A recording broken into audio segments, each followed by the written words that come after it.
Picture this, 1947. The British Empire is breaking up, and out of the chaos, India and Pakistan are born, like twins. But the kind that immediately start fighting over the remote. On paper, they looked similar. Both poor, both with economies shattered by colonialism, both with shared, messy histories. But the split was uneven.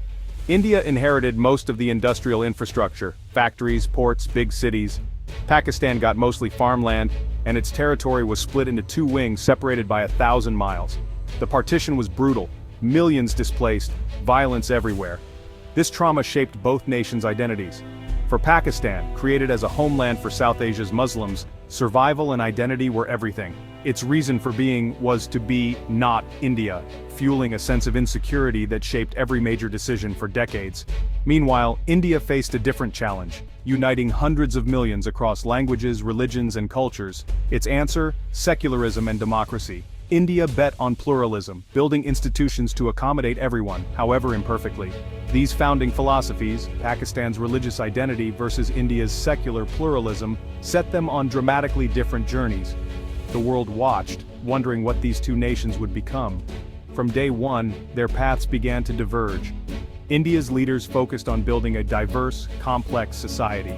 Pakistan's leaders focused on defining themselves against India. This foundational anxiety in Pakistan would shape its priorities for decades. India's challenge was to define itself, period. The choices made in those first years would echo for generations. Two countries, two visions, and a rivalry that would shape South Asia's future.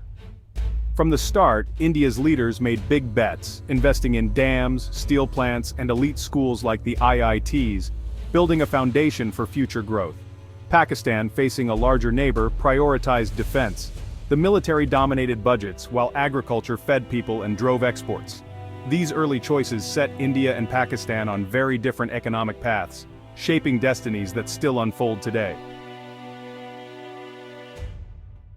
Let's talk about people. Lots of people. For years, India's massive population was seen as a burden, but then came the demographic dividend. A young, growing workforce became an asset in a globalized world. Early investments in education, especially in science and technology, paid off. India churned out millions of English-speaking graduates, fueling a booming service economy. Global companies needed cheap, skilled labor, and India delivered, creating jobs, driving consumption, and powering growth. Pakistan also has a huge young population, on paper, a demographic goldmine. But without investment in education, the potential remains untapped. Pakistan's public education system lags far behind, especially for women. Millions enter the workforce without the skills needed for modern jobs. Instead of engineers and coders, many end up in low-wage agricultural work or unemployed, fueling poverty and frustration. This failure to educate and empower youth creates a vicious cycle. Undereducated, unemployed young people become a source of instability, not growth. India harnessed its population for a services and consumption boom. Pakistan's demographic boom feels more like a ticking time bomb. The potential is there, but without quality schools, training, and jobs, it stays locked away. The difference? Policy choices and investment in people. India turned its population into an engine of growth. Pakistan's untapped youth remain a challenge and a warning. Demographics alone aren't destiny. It's what you do with them that counts. The tech industry is where India and Pakistan's economic paths truly split. In the 1990s, India's English-speaking engineers and open economy fueled a tech boom. Outsourcing giants like Infosys and Wipro led the way, and cities like Bangalore became global tech hubs. Indian entrepreneurs built billion-dollar startups, and global tech giants set up shop to tap into top-tier talent. The tech sector became a massive engine of job creation and wealth, lifting millions into the middle class. Pakistan has talented people, but bureaucracy and red tape make starting a business a nightmare. Endless permits, shifting rules, and corruption stifle startups and drain motivation. The result? Pakistan's tech sector remains small and fragmented, with few global success stories. There's a growing freelance community, but the ecosystem lacks venture capital, mentorship, and government support. Even basic services like PayPal aren't available, making it hard for freelancers to get paid. India built digital highways. Pakistan is stuck at a bureaucratic toll booth. The difference isn't talent, it's the environment. India's tech boom was built on decades of investment in education and infrastructure. Pakistan's potential is held back by red tape and missed opportunities. The digital divide is about more than technology, it's about policy, priorities, and vision. One country became a global tech player, the other is still waiting for its breakout moment. The gap keeps growing.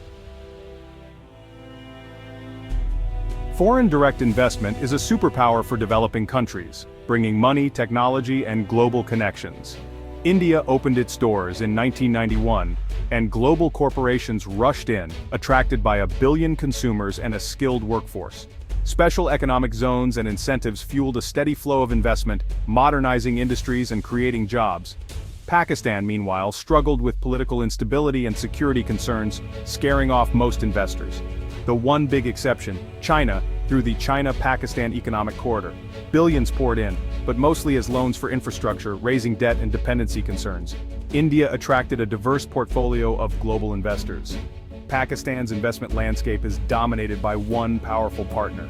The difference? Stability, market size, and confidence. Investment follows opportunity, and India offered more of both. Infrastructure is the skeleton of an economy. India got this. The Golden Quadrilateral Highway network connected major cities, slashed travel times, and opened up rural markets. India's infrastructure boom included new airports, seaports, and world-class metro systems like the Delhi Metro. Digital infrastructure also exploded, bringing hundreds of millions online and fueling a digital economy. In Pakistan, infrastructure development has been inconsistent and heavily reliant on foreign aid and loans. Roads are less developed, transportation is slow and costly, and the railway system is outdated. The China-Pakistan Economic Corridor promised upgrades, but progress has been slow and benefits debated. Many projects serve China's interests more than Pakistan's internal needs. India built a web of infrastructure for its own economy. Pakistan's major projects are often driven by outside interests, leaving internal connectivity issues unresolved. The result? India moves faster, connects better, and grows stronger. Infrastructure isn't just about roads, it's about national priorities. Education is the ultimate long-term investment. India prioritized higher education in science and technology, creating world-class institutions like the IITs and IIMs. Graduates became global tech leaders, building a powerful diaspora that invested back home and mentored startups. The brain drain turned into brain circulation, supercharging India's tech industry. Pakistan's education system, especially public schools, suffers from chronic underfunding and poor quality.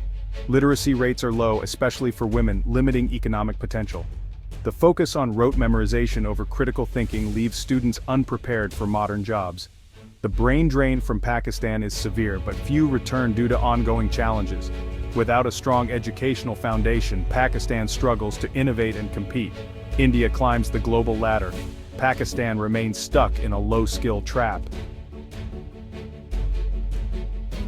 Every country needs a military, but how much is too much?